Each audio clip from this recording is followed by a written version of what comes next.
जय हिंद, वंदे मातरम। आप सभी का स्वागत है आपका अपने प्रसाद क्लास में। तो दोस्तों, आज मैं आप सबके बीच साइंस का एक इम्पोर्टेंट चैप्टर लेकर आ गया हूं, जो कि आपके एग्जाम के व्यू से बहुत ही इम्पोर्टेंट है और यहां से प्रश्न आपके एग्जाम में पूछे जाते हैं।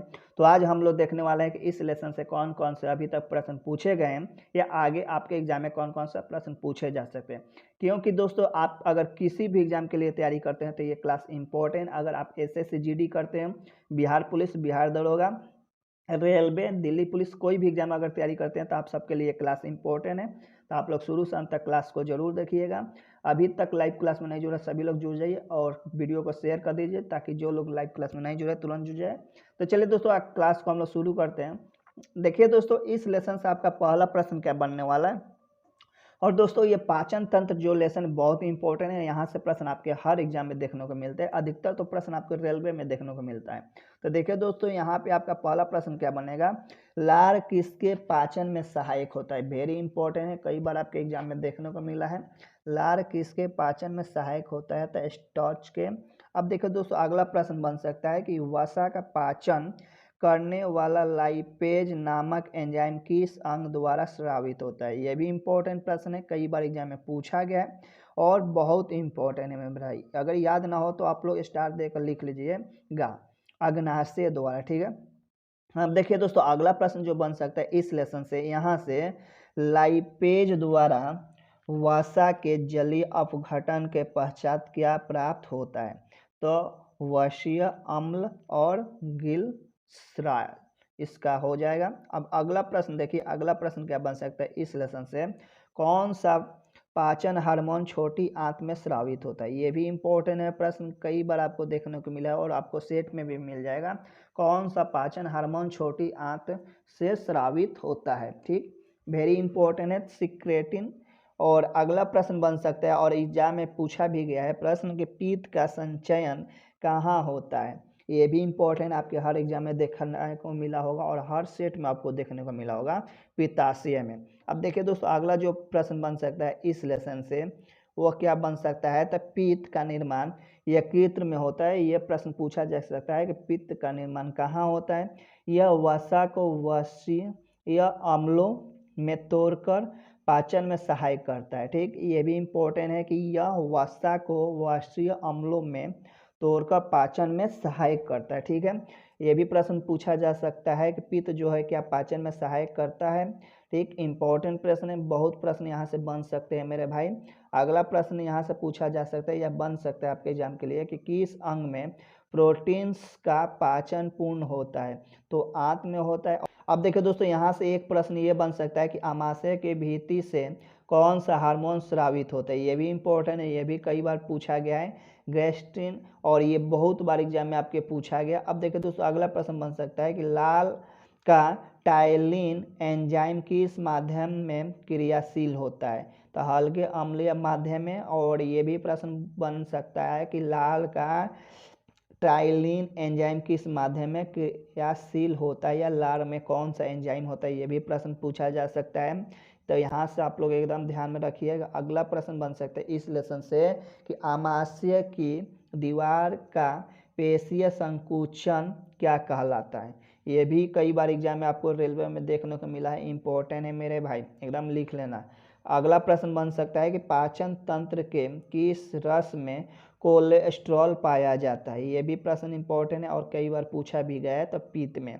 देखिए दोस्तों, इसके बाद प्रश्न बन सकता है कि कार्बोहाइड्रेट किस रूप में शरीर में संग्रहित होता है। ठीक, और ये भी इंपॉर्टेंट है, कई बार एग्जाम में देखने को मिला है, ग्लाइकोजन के रूप में। ठीक, अब देखिए दोस्तों, अगला प्रश्न बन सकता है यहाँ से कि आमाशय में भोजन के जीवाणु को कौन नष्ट करता है। ये भी कई बार एग्जाम में पूछा गया और इम्पोर्टेंट प्रश्न है, बहुत इंपॉर्टेंट, HCl। ठीक है, देखिए दोस्तों, अगला प्रश्न यहाँ से बन सकता है कि मानव शरीर की संरचना में कृमि रूप परिशेषिका पाई जाती है, तो बड़ी आंत में पाई जाती है। अब देखिए दोस्तों, यहाँ से प्रश्न ये बन सकता है कि मानव शरीर का वह अंग जो ग्लाइकोजन के रूप में कार्बोहाइड्रेट का भंडारण करता है, तो यकृत। ठीक, यहाँ से ये भी प्रश्न बन सकता है कि कार्बोहाइड्रेट का कौन भंडार करता है, कहाँ भंडारण होता है, ये भी प्रश्न पूछा जा सकता है और बन भी सकता है और कई बार पूछा भी गया है। अगला प्रश्न बन सकता है कि एक स्तनधारी में सबसे बड़ी ग्रंथि कौन सी होती है। ये भी कई बार एग्जाम में पूछा गया है कि एक स्तनधारी में सबसे बड़ी ग्रंथि कौन सी होती है, तो ये यकृत होती है। बहुत इंपॉर्टेंट है, बहुत बार एग्जाम में पूछा गया। अब चलिए देखते हैं दोस्तों अगला प्रश्न क्या बन सकता है आपके एग्जाम में इस लेसन से। देखिए दोस्तों अगला प्रश्न बन सकता है इस लेसन से आपके एग्जाम में कि पीलिया से कौन सा अंग प्रभावित होता है। ये भी तो कहने की बात नहीं है मेरे भाई, हर सेट में आपको देखने को मिल जाएगा, यकृत होता है। अब देखिए दोस्तों अगला प्रश्न बन सकता है पाचन क्रिया के समय आहार नाल में स्टार्च का अंतिम उत्पाद क्या है। इसका राइट आंसर हो जाएगा ग्लूकोज है और ये भी एग्जाम में पूछा गया प्रश्न है, ठीक है। अब देखिए दोस्तों कॉड मछली के यकृत तेल में कौन सा विटामिन प्रचुर मात्रा में पाया जाता है, तो विटामिन ए पाया जाता है। ये आपके बिहार पुलिस जो एग्जाम हुआ था 11,000 वाला, उस एग्जाम में ये प्रश्न पूछा गया था, ठीक है। तो आप सबके लिए इम्पोर्टेंट ही है। अब चलिए देखते हैं अगला प्रश्न क्या बन सकता है इस लेसन से कि मम्पस गलसुआ पैरामिक्सो वायरस द्वारा फैलाई जाने वाली बीमारी है जिसमें पैरोटिड ग्रंथि में सूजन, जलन और दर्द होने लगता है, ठीक है। तो ये यहाँ से भी प्रश्न बन सकता है कि पंपस या गलसुआ कौन से वायरस से, तो पैरामिक्सो वायरस द्वारा फैलाई जाने वाली बीमारी है। तो यहाँ पर वायरस के बारे में पूछ सकता है आपको, ठीक है। तो यहाँ से प्रश्न 1 बन सकता है, 2 बन सकता है। अब देखिए दोस्तों अगला प्रश्न बन सकता है कि लैंगरहैंस की द्वीपिकाएँ किस अंग में उपस्थित होती है। तो ये भी प्रश्न अग्नाशय में और ये भी कई बार पूछा गया है, रेलवे में पूछा गया, ठीक है। अगला प्रश्न बन सकता है मानव शरीर में किस अंग से हार्मोनों के साथ साथ पाचन एंजाइमों का भी स्राव होता है। ये वेरी इंपॉर्टेंट और कई बार आपको एग्जाम में पूछा गया, तो अग्नाशय है। अब देखिए दोस्तों ये प्रश्न भी है आपके लिए इम्पोर्टेंट, आपको हर सेट में देखने को मिला होगा। जठर ग्रंथियाँ किस अंग में पाई जाती है, तो जठर ग्रंथियाँ किस अंग में पाई जाती है, तो अमाशय में पाई जाती है। चलिए दोस्तों नेक्स्ट प्रश्न देखते हैं। देखिए दोस्तों आपका नेक्स्ट प्रश्न बन सकता है इस लेसन से कि यकृत द्वारा किस प्रोटीन का संश्लेषण और संग्रह किया जाता है। यकृत द्वारा किस प्रोटीन का संश्लेषण और संग्रह किया जाता है, तो फाइब्रिनोजेन एवं प्रोथोमिबन इसका राइट आंसर होगा। देखिए दोस्तों अगला प्रश्न बन सकता है यकृत में उपस्थित कौन सा पदार्थ मानव शरीर में रक्त को जमने में रोकता है, तो हिपेरिन रोकता है और ये कई बार एग्जाम में पूछा गया, इंपॉर्टेंट है। अब देखिए दोस्तों अगला प्रश्न बन सकता है लंबे समय तक उपवास रखने का सर्वाधिक प्रभाव शरीर के किस अंग पर पड़ता है। ये कई बार एग्जाम में पूछा गया, इंपॉर्टेंट एकदम स्टार देकर लिख लेना, आपके हर एग्जाम के लिए इंपॉर्टेंट है। आपको अधिकतर एसएससी जीडी, रेलवे और दिल्ली पुलिस ऐसे एग्जामों में पूछा ही गया है और आपके बिहार पुलिस में भी पूछा जा सकता है, ठीक है। अगला प्रश्न बन सकता है कि मानव शरीर में पाचन का अधिकांश भाग किस अंग में संपन्न होता है, तो ये भी प्रश्न कई बार पूछा गया है और तो छोटी आंत में होता है। वेरी इंपॉर्टेंट है, एकदम ध्यान में रखना है। मानव शरीर में सबसे छोटी अंग कौन सी है, ये भी प्रश्न आपके एग्जाम के लिए पूछा ही गया है और आपको बिहार पुलिस में भी पूछा गया, मद्य निषेध में भी।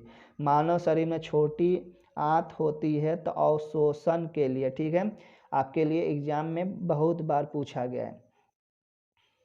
अब देखिए दोस्तों अगला प्रश्न बन सकता है यहाँ से आपके एग्जाम के लिए कि मानव शिशु के जन्म लेने के 6 महीने पश्चात दांत निकलना प्रारंभ होता है। यहाँ से प्रश्न बन सकता है कि मानव शिशु के जन्म लेने के कितने महीने पश्चात दांत निकलना प्रारंभ होता है। यहाँ से प्रश्न बन सकता है कि इस अंग के द्वारा रक्त से यूरिया पृथक किया जाता है। ये भी प्रश्न बन सकता है और आपके एग्जाम में पूछा भी गया है, ऐसे बात नहीं एक नहीं पूछा है, प्रश्न पूछा गया है कि इस अंग के द्वारा रक्त से यूरिया पृथक किया जाता है। यहाँ से प्रश्न बना है और ये भी प्रश्न बना है कि इंसुलिन में कौन सी धातु उपस्थित होती है। ये वेरी इंपॉर्टेंट है, आपके कई बार एग्जाम में पूछा गया है कि इंसुलिन में कौन सी धातु उपस्थित होती है, तो जस्ता होती है। वेरी इंपॉर्टेंट है, बहुत बार आपके एग्जाम में पूछा गया है, ठीक है मेरे भाई। तो एकदम नोट्स बना लो, अगर नहीं जो याद है उसको नोट्स में लिखो और एग्जाम जब जाओ देने तो उस समय रिवाइज एक बार कर लिया करो, ठीक है। क्योंकि अगर चाहते हो सिलेक्शन तो ये काम करना पड़ेगा और इसके जस्ट बाद आपकी क्लास है, उस क्लास में आप सब चलकर जुड़ जाइए तुरंत।